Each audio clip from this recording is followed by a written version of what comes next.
प्रिय साथियों, आप सभी लोगों का स्वागत है आपके अपने YouTube channel Grampur study point में। आज इसमें हम प्रतिशत के 10 महत्वपूर्ण क्वेश्चन करेंगे जो कि कॉम्पिटिटिव एग्जाम में बार बार पूछे जाते हैं। देखते हैं अपना क्वेश्चन नंबर 1। क्वेश्चन नंबर 1 में क्या है? एक चुनाव में 2 उम्मीदवारों ने भाग लिया, उनमें एक को 60% मत मिले और वह 1600 मतों से जीत गया। तदनुसार डाले गए कुल मतों की संख्या। 2 उम्मीदवार चुनाव में खड़े हुए थे, एक को 60% मत मिले तो वह 1600 मतों से जीत गया। पूछा कुल कितने मत डाले गए थे। देखो, अब जीतने वालों को 60 मिले हैं, 60%, तो हारने वालों को कितने मिले होंगे? 40%। अब इन दोनों का अंतर कितना हो गया? अंतर कितना हो गया? 20%। अब 20% बराबर क्या है? 1600। 1600 है ना। अगर वोट कितने पड़े होंगे? 100% पड़े होंगे। अब इन दोनों का मतलब 20% बराबर क्या आ गया? 1600 आ गया। अब वोट पड़े होंगे कितने? 100%। अब 100 करने के लिए 20 को क्या करेंगे? 5 से गुणा करेंगे। 20 5 100 होता है। तो 1600 को 5 से गुणा करेंगे, गुणा 5, कितना आ जाएगा हमारा? 16 5 80, 8000। 8000। कौन सा ऑप्शन ठीक हो जाएगा हमारा? मतलब कुल डाले गए मतों की संख्या कितनी हो गई? 8000। Option number B. क्लियर? चलो आगे बढ़ते हैं, अगला क्वेश्चन देखते हैं। क्वेश्चन नंबर 2 सेम क्वेश्चन है जैसा अभी हमने पिछला क्वेश्चन किया था। एक चुनाव में केवल 2 उम्मीदवार हैं, उनमें से 63% मत पाने वाला उम्मीदवार 650 मतों के बहुमत से निर्वाचित हो जाता है। चुनाव हारने वाले उम्मीदवार को प्राप्त मतों की संख्या बताइए। अब इसमें एक उम्मीदवार 63% मत प्राप्त करता है तो वह 650 मतों से निर्वाचित हो जाता है, मतलब जीत जाता है। तो हारने वाले उम्मीदवार को प्राप्त मतों की संख्या बतानी है। अब इसमें कुल मतों की संख्या नहीं बतानी, हारने वाले जो उम्मीदवार है उसके मतों की संख्या बतानी है, उसे कितने प्राप्त हुए थे। अब देखो, कोई जीता होगा, जैसे 63% ये मतलब लेके तो जीत गया ये 63, तो हारने वालों को कितने मिले होंगे? 37%। क्लियर? अब इन दोनों का अंतर कितना हो गया? 13 में से 7 गए तो 6, 5 में से 2 गए तो 26, मतलब 26% मत सोचो जीता है कौन? जो जीतने वाला था उम्मीदवार। अब वो 26% बराबर किसके है? 650 मतों के। 650 मतों के, क्योंकि 650 मतों से जीता। अब प्रतिशत में कितना प्रतिशत ज्यादा जीता था? वो 26% है, लेकिन मतों के अनुसार कितने जीता? 650 मतों से। तो हमें पूछा हारने वालों की। अब इसे सिंपल कर लो, 26 को जब 13 से काटेंगे तो 13 दूनी 26 बराबर 13 पंजे 65, मतलब 2% बराबर कितना आ गया? 50 आ गया। और सिंपल करेंगे तो 1% बराबर कितना आएगा? 25 आ जाएगा। 1% बराबर कितना? 25। लेकिन हारने वालों को कितने मत मिले थे हमारे? 37%। 37% तो मिले थे। अब 37 बनाने के लिए एक की कितने गुणा करेंगे? 37 से गुणा कर देंगे, और 37 की गुणा है इधर कर देंगे 25 से। 37 की गुणा 25 से कर देंगे। क्लियर? तो हारने वाले मतों की संख्या निकल जाएगी 25 गुणा 37। 25 सत्तर कितने होते हैं? 175। हासिल लगेंगे 17, 25 दिया 75, 17 कितने हो गए? 92। 925। हारने वालों को कितने मत मिले होंगे? 925। कौन सा ऑप्शन ठीक हो जाएगा हमारा? Option number B. क्लियर है? आगे बढ़ते हैं, अगला क्वेश्चन देखते हैं। Question number 3। क्वेश्चन नंबर 3 में क्या है? एक चुनाव में 2 उम्मीदवार थे, एक उम्मीदवार को 38% मत मिले और उसे 7200 मतों का नुकसान हुआ। वैध मतों की कुल संख्या कितनी है? एक उम्मीदवार है, किसी को 38% मत मिले तो वह 7200 मतों से नुकसान हुआ, मतलब हार गया। तो जीतने वालों को कितने मिले होंगे? जब हारने वालों को, देखो ये हो गया हारने वाला, ये जीतने वाला। कितना हारने वालों को कितने मिले? 38%। तो जीतने वालों को कितने मिलेंगे? 62%। क्लियर? अब इन दोनों का अंतर कितना है? 12 में से अंतर कितना है? 12 में से 8 जाएंगे 4 बचेंगे। यहाँ पर लिखते हैं 12 में से 8 गए तो कितने बचे? 4, और 5 में 2 गए तो 5 में 3 गए तो 2, 24%। मतलब जीता कितने से होगा वो प्रतिशत में 24% है, लेकिन नुकसान कितने का हुआ था उसे, मतलब कितने से हारा था वो 72 मतों से, 7200 मतों से। ठीक है, तो हमसे क्या पूछा उसने, कुल वैध मतों की संख्या। अब देखो 24 से काट सकते हैं इसे, 24 दिया 72 होते हैं, 300 आ गया, मतलब 1% बराबर 300। तो 100% बराबर कितना होगा, जब 100 की 1 से गुणा करेंगे तो 100 की इधर से गुणा करेंगे, डबल जीरो लगा देंगे, मतलब 30,000। 30,000 हम उसमें कुल वैध मत होंगे, जो चुनाव हुआ होगा उसमें 30,000 कुल वैध मत होंगे। तो ऑप्शन नंबर हमारा कौन सा ठीक हो जाएगा, ऑप्शन नंबर डी। क्लियर है, आगे बढ़ते हैं, अगला क्वेश्चन देखते हैं। Question number 4। ये क्वेश्चन बहुत ही बार एग्जाम में पूछे जा चुके हैं, और इस टाइप के क्वेश्चन बहुत ही आसान होते हैं, लेकिन थोड़ा सा मतलब कौन कितनी जल्दी कर पाता है वो देखना होता है। अब देखते हैं, एक गांव की आबादी 20% प्रति वर्ष की दर से घट रही है, यदि 2 वर्ष पूर्व उसकी आबादी 10,000 थी तो वर्तमान आबादी है। अब देखो 20% है, 20% की दर से घट रही है आबादी। पहले 20% को सिंपल भिन्न में बना लो, जो साधारण भिन्न होती हैं उसमें बना लो। तो 20% बराबर कितना होता है, 20% बराबर होता है 1/5। लेकिन क्या कर रहा है, 20% घट रही है, तो मतलब अगर 5 रही होगी तो कितनी घट रही होगी, 1। तो हमारे पास कितनी संख्या बचेगी, 4/5। मतलब जब संख्या 5 होगी तो अगले साल कितनी हो जाएगी, 4 हो जाएगी। क्लियर है, लेकिन 2 वर्ष पूछा तो 2 बार गुणा कर देंगे 4/5 से। ठीक है, ये कितना आ गया, 16/25। ये तो देखो हमसे पूछा 2 वर्ष की, 2 वर्ष पूर्व उसकी आबादी, 2 वर्ष पूर्व की आबादी इतनी थी, तो पूछा वर्तमान आबादी घट रही है। 2 वर्ष पूर्व मतलब पहले 25 ही होगी, और लेकिन वर्तमान में कितनी होगी, 16। लेकिन 25 ना होगा कितनी है, 10,000 है। 25 ना होगा कितनी है, 10,000। एक जीरो और लगा दो इधर। ठीक है, 10,000। तो कितना गुना हो गया, 25 चौका 100, 400 गुना हो गया। अब इसी प्रकार इसकी भी 400 से गुणा करानी पड़ेगी हमें, किसकी, 16 की। 16 गुणा 400, तो हमारा आंसर मिल जाएगा, 16 चौक कितने होते हैं, 64, 64, 6400। मतलब 2 वर्ष उसकी वर्तमान आबादी कितनी रही होगी, वर्तमान आबादी 2 वर्ष पूर्व की, 2 वर्ष पूर्व की आबादी 10,000 थी, तो वर्तमान आबादी कितनी रही होगी उसकी, 6400। घट रही है ना हमारी, पहले 25 थी तो बाद में कितनी रही होगी, 2 वर्ष बाद 16। तो लेकिन वास्तव में कितनी है, क्वेश्चन के अनुसार पहले थी हमारी 10,000, तो लेकिन अब वर्तमान में कितनी होगी, 6400, 6,400। कौन सा ऑप्शन ठीक हो जाएगा, ऑप्शन नंबर बी। क्लियर है, चलो आगे बढ़ते हैं, अगला क्वेश्चन देखते हैं। Question number 5। क्वेश्चन नंबर 5 में क्या है, एक 2 वर्ष पूर्व एक पपीते का पौधा लगाया गया, इसमें 20% वार्षिक दर से वृद्धि होती है, यदि अब उसकी ऊंचाई 108 सेंटीमीटर हो, तो जब यह पौधा लगाया गया तब उसकी ऊंचाई कितनी थी। समझ गए, मतलब 2 वर्ष पूर्व, 2 वर्ष पहले एक पपीता का पौधा लगाया गया, इसमें 20% वृद्धि होती है, 20% वार्षिक वृद्धि होती है। क्या कह रहा है, अगर इसकी ऊंचाई अब 108 सेंटीमीटर, तो जब पौधा लगाया गया था तब उसकी ऊंचाई कितनी थी। क्लियर, चलो देखो क्या 20% हमें निकाला था, अभी वृद्धि हो रही है अब, तो क्या करेंगे, 6/5 हो जाएगा, 6/5, 6/5। 2 वर्ष की बात की है तो 2 बार गुणा कर देंगे। क्लियर, दोबारा लिखते हैं, देखो 6/5 गुणा 6/5 कितना हो गया, ये 36/25। अब मतलब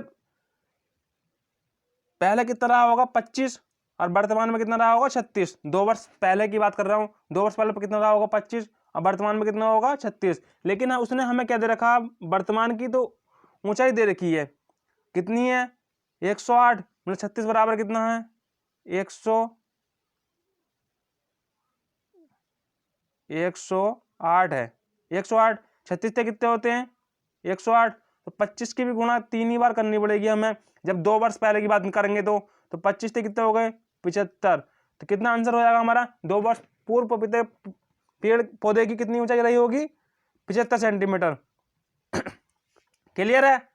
चलो आगे बढ़ते हैं।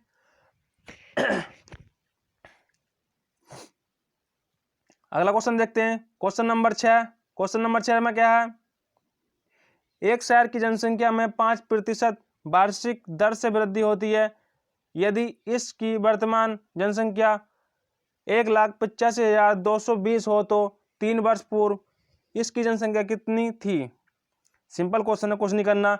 जहां 2 वर्ष की बात कर रहा है, आप 3 वर्ष की बात कर रहा, इसकी वर्तमान जनसंख्या दे दी है, 3 वर्ष पूर्व की पूछा, जबकि वृद्धि कितनी हो रही है 5% वार्षिक दर से। 5 का मतलब क्या है 1/20, 1/20 मतलब 21/20। मतलब अगर कोई संख्या 21 रही होगी, मतलब 20 रही होगी, तो एक साल बाद कितनी हो जाएगी 21 हो जाएगी। लेकिन 3 वर्ष की बात की है तो 21/20 गुणा 21/20, ये ऊपर 21 की जब घन करेंगे कितना आ जाएगा 92, 61, नीचे आ जाएगा 8000। समझ गए? 92, 61 को समझ गए आप, और बटे 8000। चलो मैं ठीक है, चलो आगे बढ़ते हैं। अब क्या है, हमारा क्या आ गया, घन आ गया, कितना आया, घन आया था हमारा 92, 61 बटे 8000। अब वर्तमान जनसंख्या दे रखी है हमें, पहले कितनी थी, वृद्धि हो रही है ना, तो वर्तमान जनसंख्या तो ये होगी हमारी कितनी है 9261, लेकिन वास्तव में कितनी है 1,85,000, 1,85,220। अभी किसका कितना गुना होगा, देखो 9 दूनी 18 होता है, तो 2 गुणा कितना होगा 2, एक जीरो लग रहा था, जीरो लगा दो 20। अगर 20 गुना करेंगे इसका तो यही सेम मिल जाएगा, कितना 1,85,220 मिल जाएगा हमें। समझ गए? अब ऐसे ही जब इसकी 20 से गुणा करिए तो इसकी भी 20 से गुणा करेंगे, किसकी 8000 की, गुणा 20, 8 दूनी कितना हो गया 16, और ये 3 जीरो और ये आ जाएंगे। ठीक है, कितना हो गया 1,60,000। मतलब 3 वर्ष पूर्व की जनसंख्या कितनी रही होगी 1,60,000 रही होगी। क्लियर? कौन सा ऑप्शन में है, ऑप्शन नंबर सी। चलो आगे बढ़ते हैं, अगला क्वेश्चन देखते हैं अपना। अगला क्वेश्चन कौन सा, क्वेश्चन नंबर 7। क्वेश्चन नंबर 7 में क्या है, एक कस्बे की जनसंख्या में 15% वार्षिक दर से वृद्धि होती है। यदि इसकी वर्तमान जनसंख्या 8000 हो तो 2 वर्ष बाद इसकी जनसंख्या कितनी होगी। सिंपल क्वेश्चन, जब प्रतिशत में दे रखा था उससे पहले भिन्न में बदल लो। 15% मतलब 3/20 होता है। अब वृद्धि हो रही है तो कितना 20 से कितना हो जाएगा 23, 23/20। अब कितनी वर्ष की बात कर रहा है 2 वर्ष की, दो बार गुणा कर देंगे, 23/20 बराबर कितना हो जाएगा 529/400। अब क्या दे रखा हमें, वर्तमान जनसंख्या दे रखी है, वर्तमान जनसंख्या दे रखी है कितनी 8000, 8000 दे रखी है। अब इसका कितना गुना, 4 दूनी 8, 2 गुना, अब जीरो, एक जीरो और है तो जीरो लगा देंगे, कितना 20 गुना हो गया ये। अब किसकी 529 की, इधर देखो 529 गुणा 20 करेंगे तो कितना आ जाएगा, देखो ये 529 1000 होता है, 29 दूनी 58 होता है, कितना हो गया 1058, और जीरो है तो ये कितना जीरो आ गया, कितना 10,580। क्लियर? कौन सा ऑप्शन में है, option number D, option number D. समझ गए? चलो आगे बढ़ते हैं, अगला क्वेश्चन देखते हैं। अगला क्वेश्चन बहुत ही अच्छे क्वेश्चन है जो कि बहुत बार एग्जाम में पूछे जा चुके हैं। आप बने रहें, आप लोगों को बहुत अच्छा लगेगा। देखते हैं क्वेश्चन नंबर 5, बहुत ही अच्छा क्वेश्चन है और कई बार एग्जाम में पूछा भी जा चुका है। क्वेश्चन नंबर 8 में क्या है, 5 लीटर अल्कोहल तथा पानी के मिश्रण में 40% अल्कोहल है। इस घोल में, ये गोल नहीं घोल है, घोल में 1 लीटर पानी डालने के बाद नए मिश्रण में अल्कोहल कितने प्रतिशत है। देखो सबसे पहले तो सिंपल क्या करना है, जो प्रतिशत दे रखा हो उसे साधारण भिन्न कन्वर्ट कर लो हमेशा, जहां भी दे रखा हो। क्लियर? अब जैसे 40% है, 40% बराबर क्या होता है 2/5 होता है हमारा, 2/5 5 होता है। क्लियर। अब इसमें अल्कोहल, अल्कोहल को हम लिख देते हैं OH, OH और पानी को ले देते हैं वाटर, W। ठीक है। अब इसमें अल्कोहल कितना होगा, 2 होगा। कुल 5 बिलियन है हमारा, इसमें 2 अल्कोहल होगा तो 3 क्या होगा, पानी होगा। 5 तो हमारा टोटल है, 5 टोटल है हमारा। समझ गए। अब क्या कर रहा है ये, अगर 1 लीटर पानी डालने के बाद 1 लीटर पानी और डाल दिया हमने, तो पानी तो सब में डालेंगे, तो 1 लीटर पानी डाला तो कुल मिश्रण में बढ़ जाएगा हमारा 6 हो जाएगा। तब पूछा उसने पानी डालने के बाद नए मिश्रण में अल्कोहल कितने प्रतिशत होगा। अब अल्कोहल तो हमारा वही रहा जो पहले था, कितना, 2। अब बटे कितना हो जाएगा, 6 गुणा 100, 2 से काट देंगे इसे 3 बार, 1/3 आ गया। 1/3 मतलब 100/3, 100/3। ठीक है। इसी को भाग करेंगे 100 से, मतलब 100 को जब 3 से भाग करेंगे तो कितना आएगा, 33.33% आ जाएगा। Option number B. क्लियर। आगे बढ़ते हैं, अगला क्वेश्चन देखते हैं। क्वेश्चन नंबर 9, बहुत ही अच्छा क्वेश्चन है। अब बहुत ही सिंपल तरीके से समझाएंगे आपको। अब बहुत ही, कभी जिंदगी में आप भूल नहीं सकते इस प्रकार क्वेश्चन को। जब भी इस प्रकार का क्वेश्चन मिले आपको, जब फल और मतलब ताजा पानी में या सूखे फलों में इतना गुदा है या वो है, ठीक है, पानी है, तो इस प्रकार क्वेश्चन के आप हल बहुत आसानी से कर पाएंगे। चाहे देखो आप, तो क्या कह रहा है, एक ताजा फलों में 68% पानी है तथा सूखे फलों में 20% पानी है। 100 किलोग्राम ताजा फलों से कितने सूखे फल प्राप्त किए जा सकते हैं। मतलब ताजा फलों में 68% क्या पानी है और सूखे फलों में क्या सिर्फ 20% पानी है।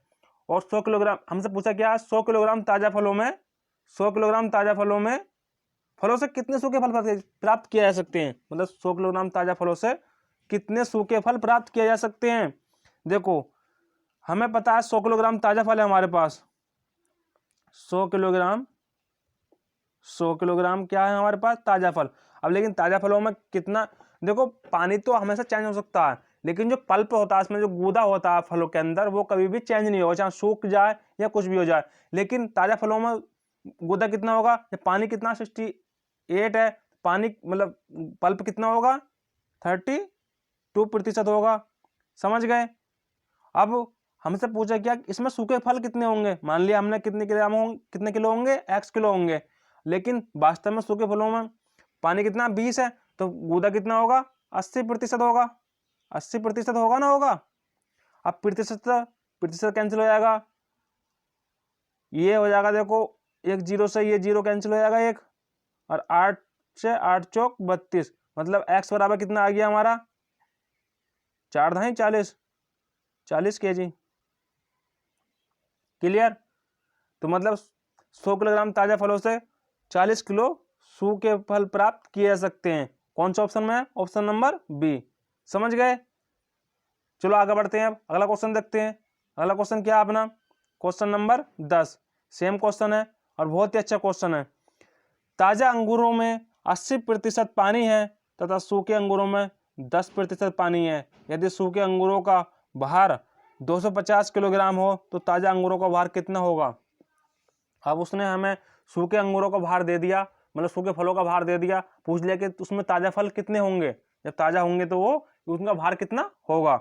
अब क्या कह रहा है, ताजा अंगूरों में कितना 80% पानी है, लेकिन हमें भार किसका दिया है, सूखे फलों का। सूखे फलों का भार दिया कितना, 250 गुणा सूखे फलों में कितना पल्प होगा, कितना गुदा होगा, 10% पानी है तो कितना होगा, 90%। 90% हमारा क्या होगा, पल्प होगा।